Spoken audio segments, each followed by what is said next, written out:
So, hello guys! Happy birthday kay Pau! At ano na, 19 years old na si Pau. Ang bilis. And ito po ang aming outfit check ngayon. Outfit check. Simple lang. Simpleng ayos lang. Simpleng ayos lang tayo. At syempre, suot natin yung velvet. Smartwatch. Thank you kay Mama Helen. Thank you po sa velvet smartwatch. Simple lang yung kurmahan natin. Kasi makikikain lang tayo. Si Marcelina, outfit. Si Asong ka, kaya nga naka-pink. Pink outfit check, Ali. Sana shoes? Shoes mo? Sana, wala ka shoes?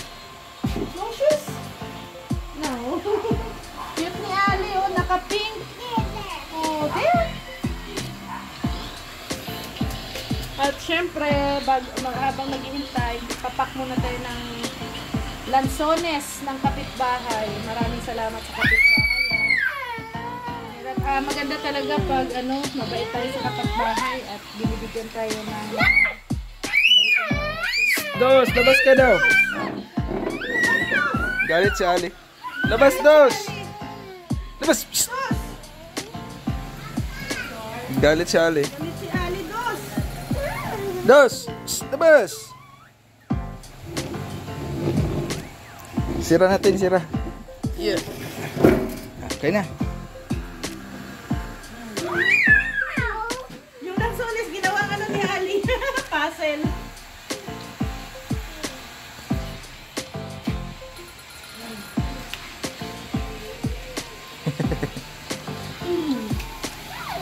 So, tara na at magsisimula na yan ang party ni Pau. Ayun na Kuya Brooks, naka-ready na rin. So, tara, samahan nyo kami.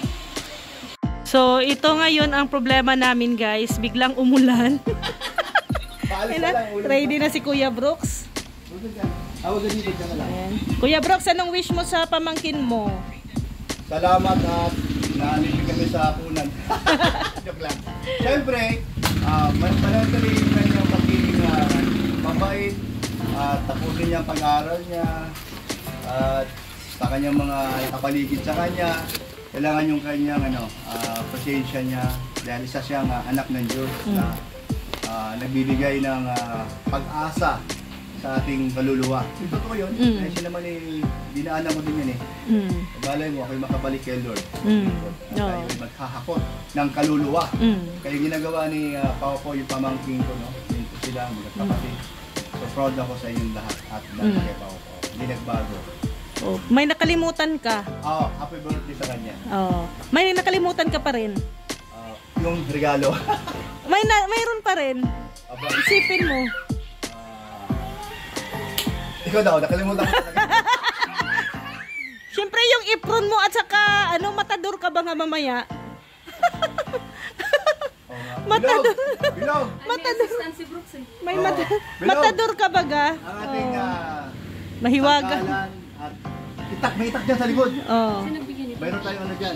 Si daw noon, kapitbahay. Mali ka lang yun. Kasi matador yan si Kuya Brooks ay. Malawa, makakasa sa akin yan. Ni Kuya Val, at least ready ka. Salamat dahil hindi ko na yan naalala kasi alam ko, pinasa ko na sa iba yun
Yan, dito na tayo sa transient.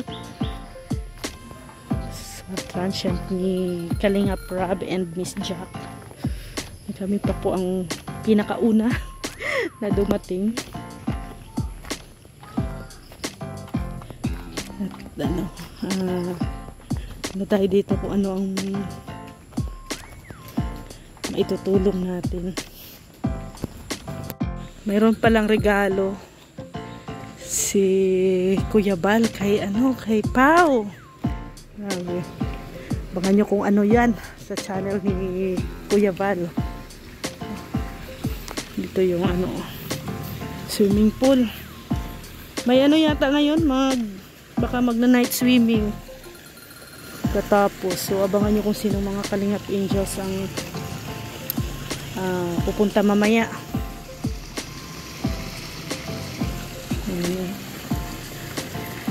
Kapaka dito, peaceful. Ganda ng mga pinupuno na yung isang pool. Yun, pinupuno na.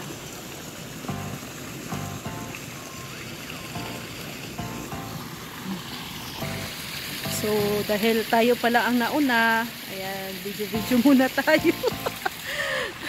Tayo pa kami pa lang. Pero na sila, pasunod na daw. Papunta na rin dito. Siyempre,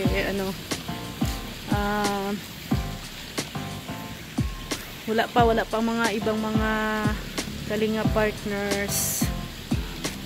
Pero may na daw, hinatid na daw yung food. Yung pagkain.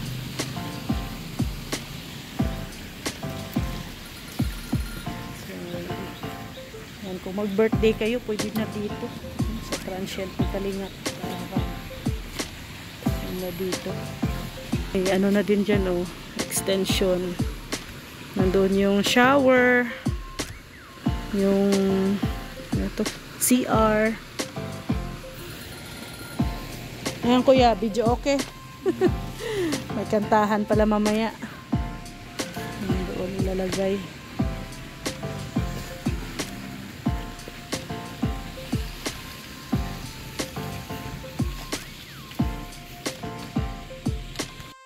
Ang ganda dito guys. So yung background mo ay swimming pool. Diba? Ganda. Pag nakaka-relax kasi may upuan dito sa taas. Kasi dyan harap ng mini bar. Dito yung ihawan. Tapos may pwede din doon magtambay. Ang bayan dyan sa taas. May upuan dyan. Kaya while waiting tayo sa mga kasamahan natin. So ito chika-chika muna. Happy birthday kay Pao. 19 years old. Si Pao. Si Bunso. So, abangan nyo po mamaya kung sino-sino ang mga bisita na darating, mga bisita ni Pao sa kanyang birthday. Kung sino yung mga Kalingap Angels na darating, syempre dadalo ang iba dyan. Monday kasi ngayon, kaya yung iba may pasok, yung iba naman wala. So, abangan natin mamaya kung sino. So, sana wag lang umulan. Kasi ang panahon ngayon dito ay medyo maulan na saka buti na lang huminto kanina kaya nakapag-biyahe kami papunta dito. Kasi kung hindi tumigil yung ulan kanina siguro hindi na kami tutuloy. Buti na lang huminto. Kaya sana mamaya wag na sanang umulan. Kasi hirap pag umuwing basang-basa na naman tayo sa ulan. Kaya nakita ko na yung regalo ni Kuya Val kay Pao. Ang ganda niyan guys, Ang ganda ng regalo ni Kuya Val kay Pao. Nakita na namin yan. At tiyak talaga na magugustuhan ni Pao. yung regalo ni Papa niya sa kanya. At hindi lang si Kuya Val, si Ate Edna din, no? Ng magulang niya sa kanya. Ganda ng kanyang birthday gift. Birthday gift galing sa kanyang mga magulang. So, abangan nyo yan mamaya, no? Sa channel ni Kuya Val. At syempre, ipapakita ko rin mamaya kung ano yung birthday gift na yon. So, abang-abang tayo mamaya. Tiyak na baka iiyak si Pau, no, sa pa-birthday sa kanya, no, ni Kuya Val at ni Ate Edna. Kaya mas masaya to. Mas masaya din ang birthday ni Pau. At sino-sino yung mga pupunta, no, ngayong kaarawan ni Pau, 19th birthday. So, tara, no, abang-abang tayo doon sa labasan. Ano ka na? Yan. Okay, layo. Hindi mo